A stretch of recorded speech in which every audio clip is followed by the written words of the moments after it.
I know Chigs is in here recording. So. No Chid Smooth in here, right? So whatever you say, you know, Chid gonna have everything up there. Whatever you say, Chid's gonna be on YouTube with it, man.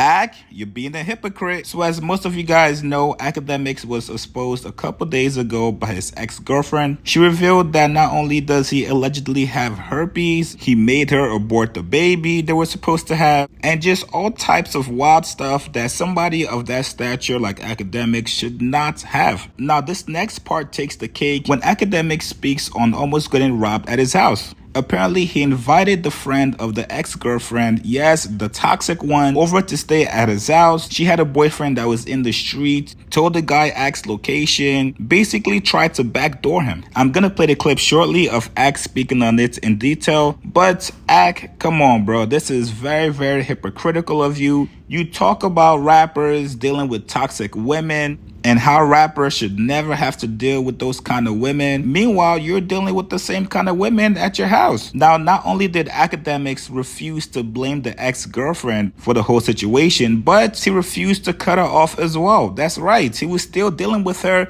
and the only reason Ak finally decided to cut her off was because she exposed them. Now, if this was anyone else, any rapper, any non-rapper, Ak will be calling them stupid, calling them a simp, all types of names. And Ak has basically been lying to his audience and also being hypocritical because this was the same girl from the Miami incident, which after that happened, Akademiks swore that he kicked her out and is no longer dealing with her. There's nothing cute about dealing with toxic women. There's nothing pleasing about them. If you ask me, I think Ak secretly enjoys dealing with these types of women, going all the way back with Selena Powell and all the other girls that has exposed them and put them on blast. He's still dealing with the same kind of women. Now, even though he did take responsibility for it, I don't see it changing because these are the types of women that Ak for some reason likes to deal with. He finds them to be easier in terms of lifestyle. These women typically don't have a job. They literally just stay home all day long and just watch him stream because dealing with these low class women time after time after time again is not working out. Tell me what you guys think about this story, man.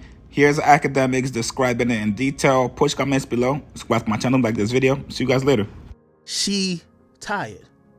She's like, oh, I'm just mad tired. I'm sober. Now I'm gonna get to somewhere. I said, man, she was mad excited about music. She's gonna go to sleep now. Whatever. Now I'm gonna skip to something very important now. And this is where it gets serious.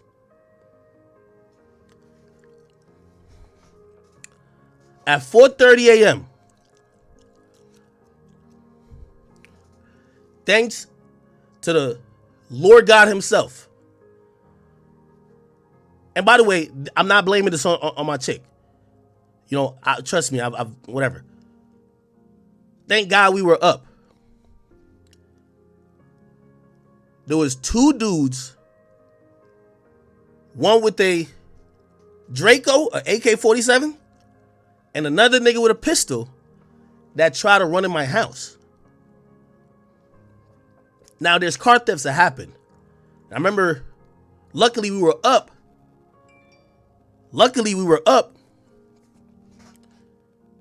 They ain't get in.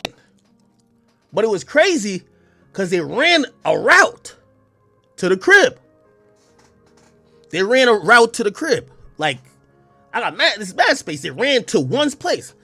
Shit was kind of spooky, man, fucking me up. But there's car thefts in the rich neighborhoods of Jersey these days. Call the cops. The cops come, and the first thing the cops say to me, they almost caught the niggas, but Jersey's whack. That's why, again, I've been giving hints about all this shit. The cops chased the niggas, right? Well, so bro, it's a rich neighborhood. Cops ain't far away. They get there because the niggas realized they couldn't get in. They're running back to the car type shit. They hop in the car, and the cops didn't box them in, and then they jetted it. In Jersey, they can't chase the guy. They can't chase niggas unless they killed somebody if they start going dangerous speeds. So the police called off the chase. So the two niggas who was trying to run down on my house for guns, the police chased them for a bit, and as soon as they got on the big highway, they're like, whatever.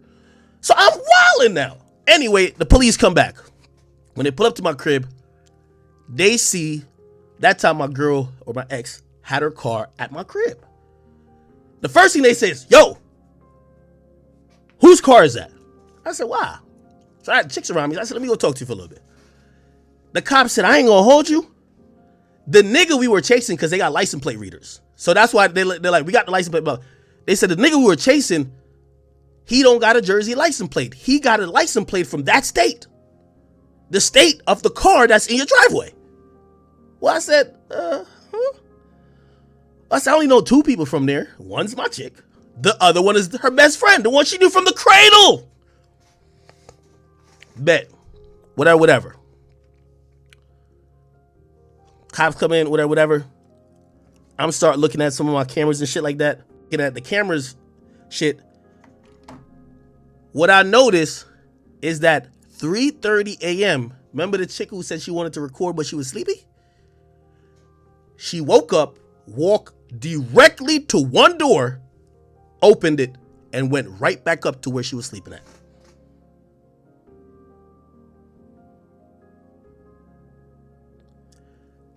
The cops locked the girl up. And also it was mad obvious because when all this shit's happening, she never left her room once. I know she was acting like she was sleeping, but she ain't. Bro, you hear mad commotion in the crib like, yo, nigga, this shit could be a whole. Nigga, that's exactly how Pop Smoke got killed. Anyway, the police took her, blah, blah, blah. Like, all 3 of them, they got charges now. They locked up. Or the 2 dudes locked up. Her best friend got out because she ain't had no like priors. Them other niggas, they like big criminals down in Virginia. Like them niggas were shooting. They got like 5 shooting cases. I'm like, how these niggas are even free? Like they shot 5 niggas. You know what I mean? Anyway, I only tell y'all that story, and that's a real life incident. You know, I was never going to really bring that on here. And by the way, I ain't blaming my chick, or let me stop calling my chick my ex, because truth be told, she's the one who locked the door that her friend opened. And according to the police, it was just a random, like she wasn't in on it, no type of shit. Trust me, like my mom swore she was in on it. But nah, she literally was like, oh, why is this open? And she locked it. And honestly, that saved the situation from probably being very serious. So I'm not blaming her for that. But I'm telling you why the mentality exists with me. Sure, you can't invite nobody from your family, no friends, nobody from your hood to my house no more. You get what I mean? You say you knew that girl from the sandbox. And she called, by the way, they realized the nigga whose car it was is the girl that was upstairs' boyfriend. She hit her, like this is what the police told me. She hit her boyfriend. She took pictures of my house inside of it that they would know where to go. And then they made the plan to say, all right, I'm going to act like I'm finna sleep early. I'm about to open the door at this time. When you get here, blah, blah, blah, blah. Again, by the grace of God, this shit did not go left. You feel me? By the grace of God. And by the way, I'm going to be honest with you. It did bring me and my ex closer because, again, still, even though it is her friend, like she the one who did close the door. You feel me? And according to the cops, because the way they get warrants for everything. Like there was no communication with any of those people with my ex that could make it look like she was a part of it. And they stand by it. They said, no, she didn't do anything. Actually, if anything, she did something good. So, you know,